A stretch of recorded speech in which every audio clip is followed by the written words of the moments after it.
In this video, we will learn how to emote in PC Fortnite. in order for you to emote in Fortnite, firstly we will need to set a few emotes in the emote wheel. In order to do that, we need to head to the locker section. From here, we will find the emotes tab from the left hand side of our screen. Now click on any of the plus icons to set an emote in the emote wheel. So I'll set this emote in the first wheel and this emote in the second wheel. Now let's head back to the lobby.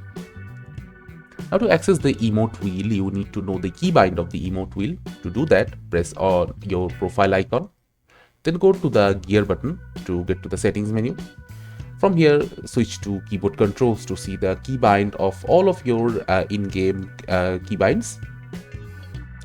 After coming in here from the left hand side, click on emote. In here you will see that the emote wheel resides with the button B. So now we'll get back to the main menu.